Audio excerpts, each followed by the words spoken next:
C'est le journaliste Étienne Paré qui nous rapporte l'histoire donc de Monique Baudouin, qui est décédée en fin de semaine, décédée de la COVID. On s'en va rejoindre sa sœur. Non, pardon, je m'excuse. Celle qui est décédée, c'est Gisèle, et sa sœur Monique est au bout du fil. Bonjour, Madame Baudouin. Oui, bonjour. Je suis avec Luc Lavoie, mon collègue. Luc, tu es bien là? Madame. Bon, parlez-nous un petit peu des circonstances du décès de votre sœur Gisèle, Monique, là, pour laquelle on vous transmet nos condoléances, bien entendu. Là. Je pense que ça, c'est important de le dire d'emblée. Vous étiez très proche d'elle. Elle était un peu comme votre deuxième mère, nous dit le journaliste. Alors, parlez-nous un petit peu de ce qui s'est passé. Comment est-ce qu'elle a été emportée par ce virus? Premièrement, je pourrais vous dire que ma sœur ne croyait pas du tout à ce virus. Elle croyait que c'était une grosse grippe, pneumonie, grosse pneumonie, puis sans plus, la fièvre. Elle croyait que c'était ça, le COVID. Puis, elle est tombée malade en faisant un peu de fièvre en fin de semaine passée. Et la fièvre, elle a monté beaucoup. Ensuite, elle s'est mise à avoir des grosses douleurs, puis elle s'est mise à avoir de la misère à respirer. Elle avait quasiment plus d'air qui passait. Ils ont décidé d'aller passer un test du COVID à Drummondville, tous les deux, elle et son mari. Puis, ils ont passé le test. Le lendemain, ils ont les a appelés pour lui mentionner que le test était positif. En ce moment-là, son mari, il a réalisé que sa femme était dans un état très grave. Il a convaincu d'aller à l'hôpital. Elle s'est rendue à l'hôpital, puis rendue là, ils ont dit vite, c'est urgent, c'est Trois-Rivières.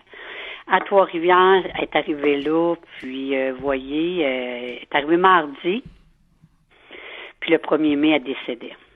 Elle est décédée samedi. Oui, du variant, 1er mai. Oui, la même journée que les manifestants à Montréal, mon cher monsieur. Bon, je me permets aussi de vous offrir mes condoléances, mais êtes-vous capable de me dire pourquoi votre sœur, avant son décès, en était venue à la conclusion que le virus, c'était pas vrai, tout ça? Comment elle en est venue à ce raisonnement-là? Ça avait l'air d'une personne sensée. Oui.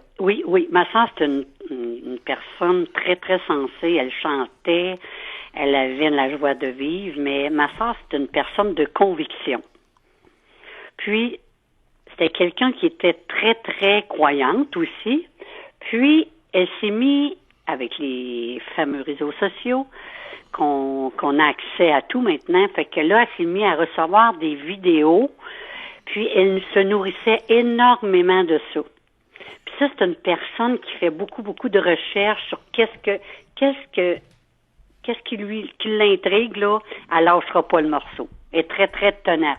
Elle recevait des vidéos de conspirationnistes, vous voulez dire? Monsieur, oui. C'est ça, là, de toute la... Puis là, elle nous envahissait de tous ces vidéos-là. Moi, j'ai été capable de lui mentionner que moi, ça m'intéressait pas. Puis non, faut que tu comprennes, elle me les envoyait pareil. Elle était tellement convaincue, mon cher monsieur.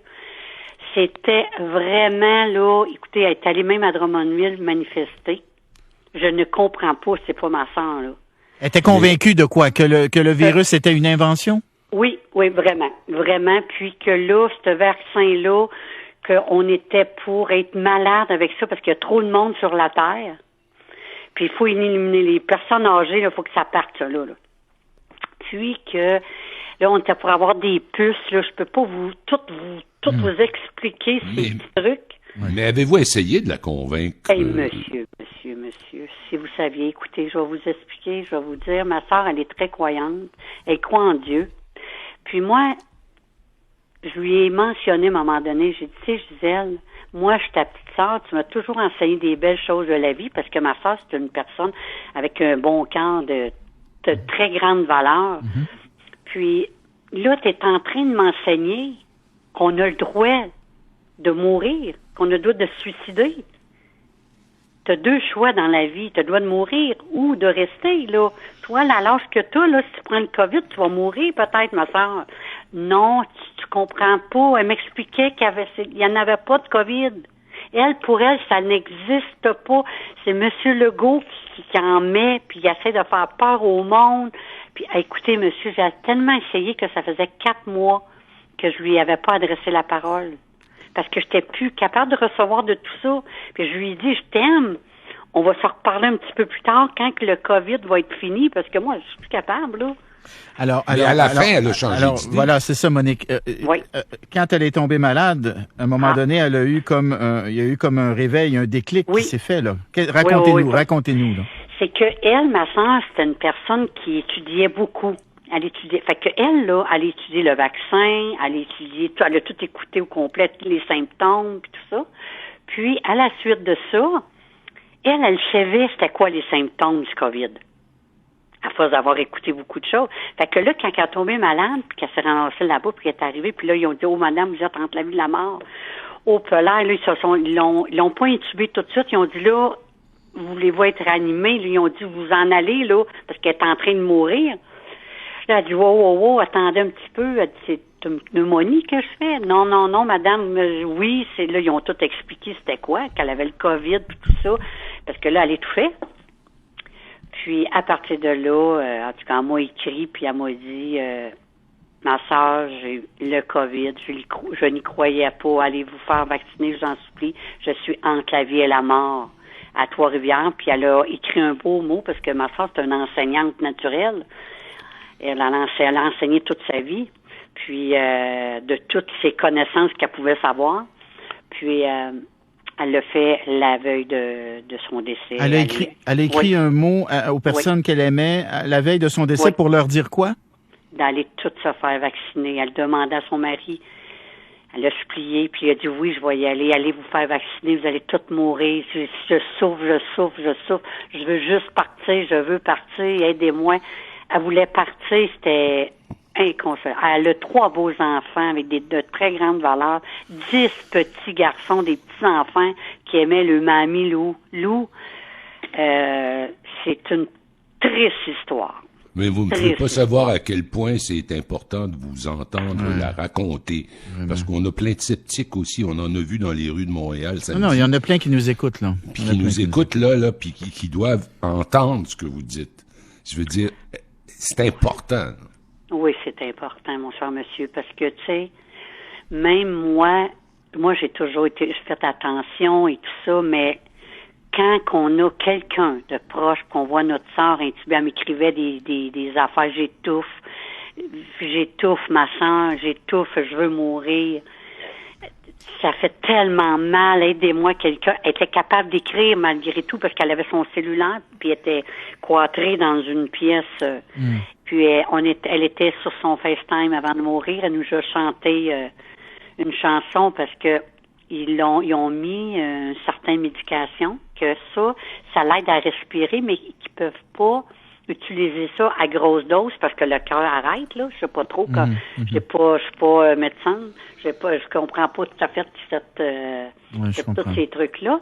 Mais par contre, elle a été capable de chanter au téléphone. Sa plus jeune fille, elle était en arrière de la vitre. Nous, on était tous sur FaceTime avec, ainsi que son mari. Puis, elle nous a témoigné d'aller se faire vacciner, qu'est-ce qu'elle avait l'air, puis elle nous montrait tous ces tubes-là qui étaient rentrés. En tout cas, ils ont essayé de l'asseoir, là. Elle dit que c'était une des très grosses douleurs qu'elle a jamais vécues de sa vie. Parce qu'il était atteint, le virus, le variant, excusez, c'est le variant. Le nom, j'aurais aimé pouvoir vous le dire, mais je connais pas le nom. Merci beaucoup, Monique Beaudoin, d'avoir pris la parole. Encore une fois, nos pensées vous accompagnent, mais c'est vraiment triste ce qui est arrivé à votre sœur. Mais c'est très important, comme l'a dit Luc, que vous preniez la parole pour nous raconter cette histoire-là. Merci beaucoup. Merci. C'était sa volonté. Merci, Merci, Monique. Ça me fait plaisir. Donc, sœur de Gisèle Beaudoin, décédée en fin de semaine de la COVID, qui, à la toute fin, a réalisé, dans le fond, qu'elle avait fait une erreur. Et elle a demandé à ceux qu'elle aimait de ne pas faire la même erreur qu'elle. Luc, merci d'avoir été là. OK, avec plaisir. À demain, Bernard. À demain, mon Luc. Après la pause, on va parler avec un leader syndical, un des plus importants, un des plus influents. Puis moi, je vais lui demander là, pourquoi est-ce que c'est si compliqué?